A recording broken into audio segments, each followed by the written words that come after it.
issues we grapple with on the continent of Africa is the issue of the colonial impositions. France helped us to understand what is going on.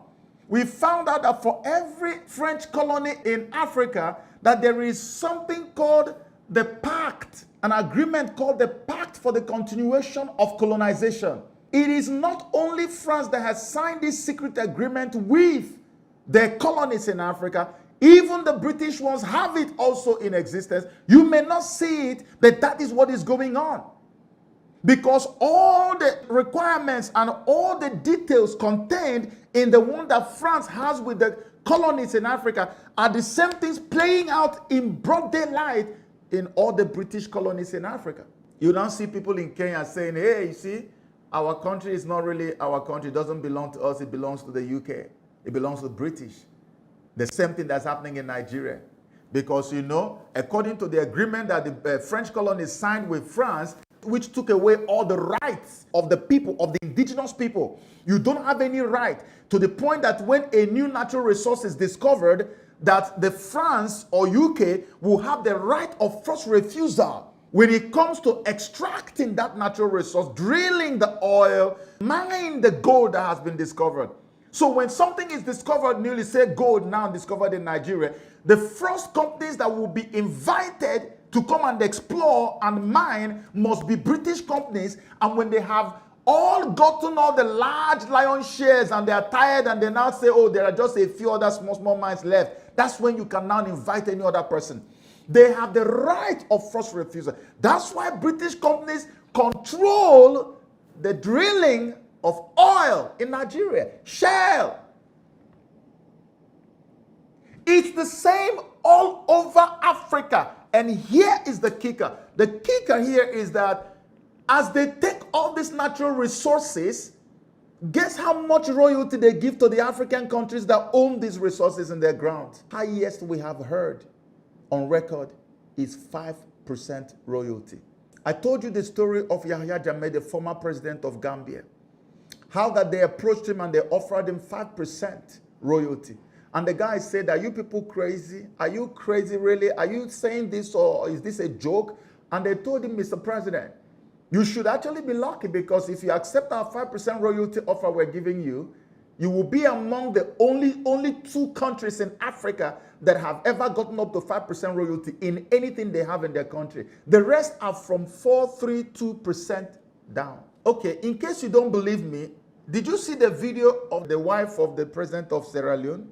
When you look at what Sierra Leone have to offer, when it comes to our mineral resources, the kind of mineral resources we have in our country is enough to take care of everybody in that country. We should not have a single poor person in Sierra Leone.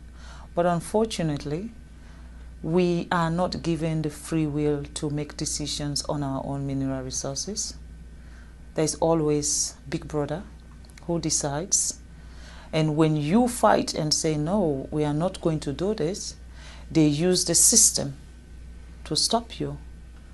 It's either they set you up with the opposition and they'll be supporting the opposition against you from the back, or they cause unnecessary chaos in your country so that you are not able to even govern your own people. They will do things to make you not to be functionable. And of course, any country that don't have peace cannot develop. You have to have peace before you talk about development. I'll give you a simple example about Sierra Leone. Every mining company that is in Sierra Leone today is owned by a foreigner. Every mining company. If it's not the Chinese, it's the American, it's the British. Our electricity, Bumuna, is run by the British, and we still don't have light. Before my husband became the president of Sierra Leone was benefiting, they said, what's the word? 0.000.1%. What is that?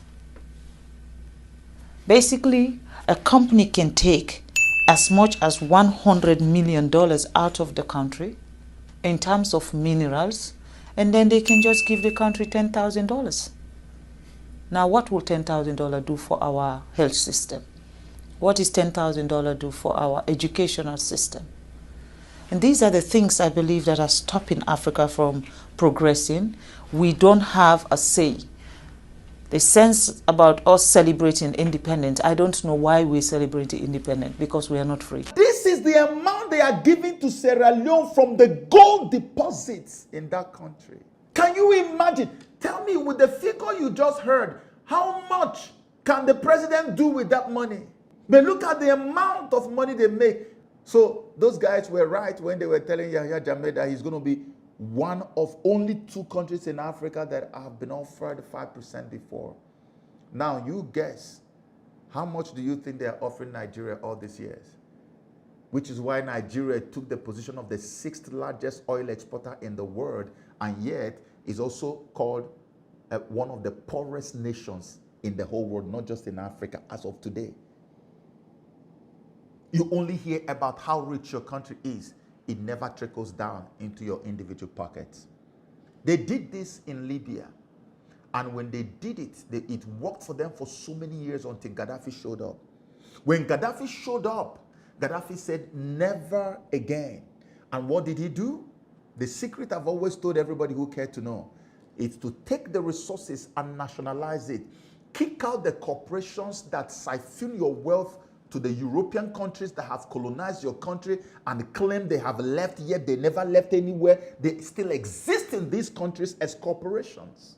You kick them out. You take hold of your own natural resources and you begin to sell to whoever you want to sell to, and make sure that you keep the money that you make. If there are taxes to pay, you pay. But much of the money you make stays with you. In other words, you have nationalized the wealth of your natural resources. That's when you become a first world all the way from third world. There's no rocket science involved. It is just as simple as that. You see any African country that has resources and they are poor, this is what is going on.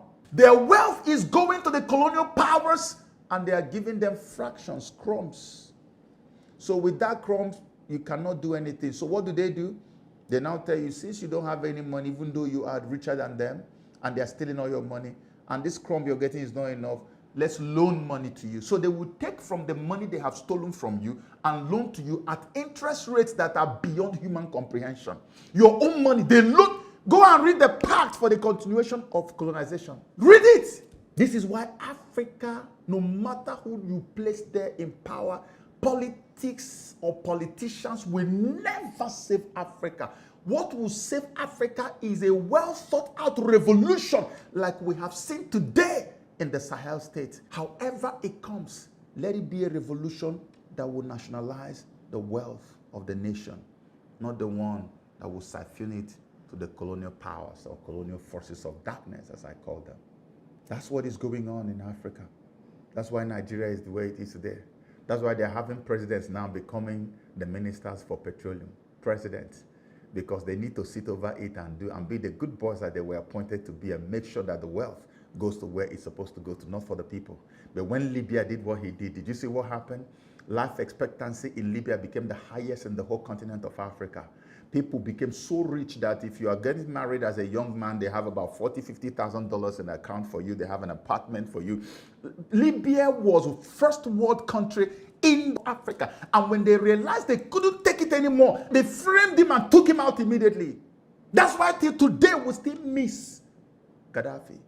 Gaddafi was about to use the template he used in Libya to liberate the rest of Africa. He started going around telling them, stop borrowing money from these guys. Let me give you the blueprint. They saw it. They framed him and they took him out. And when did they do it? They did it when they had a black man as the president of America. That's why every time I see a black person coming to power, I'm worried, because that's when black people will suffer the most. So you won't be able to point and say, hey, that's white people. Look what they're doing to us. The white man will be wary. Oh my gosh, they're going to go back to slavery. They will say, we are always oppressing them. But a black person will go all out to impress his masters. How can he be told that our brother, the greatest asset we had on the continent of Africa, was killed, eliminated under the regime of a black man in the US? How is he told? Have you seen Libya lately? If taking away Gaddafi was liberating Libya, have you seen Libya lately? is the number one hotbed for terrorism in the whole world today. It's the place where you see the highest level of human trafficking in the whole of the world, not just in Africa.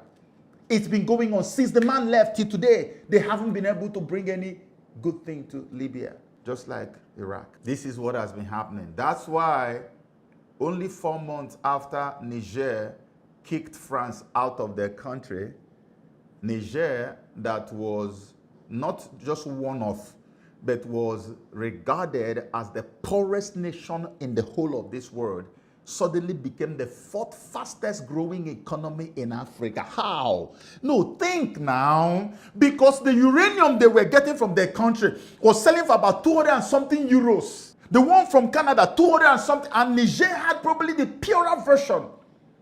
And the French company that had the right of first refusal that was mining it all these years, you know how much they were giving them? Less than €1. So their own royalty was less than 1%. Is this not wickedness from the pit of hell? We all saw it in the media. You know how important uranium is? That country should have been one of the richest countries on earth from way back. But they were stealing it. And whenever they start stealing, they will bring their soldiers and say the soldiers are there to keep you away from terrorism. The terrorism you never had before they showed up. Oh, that these guys are here to protect you from terrorists. Who are the terrorists? And they always send their soldiers to guard the mines where the things are being stolen from. What did these guys do when they took over their countries? They sent all of them packing. America, France, UN, everybody get out of our country. They took up that colonial pact, they tore it into pieces, they destroyed everything. That's why when people are campaigning to become presidents in African countries, they will just allow you. When you finish, you come down. The secret agents from Europe, they will come and meet you, sit down with you and tell you, bro,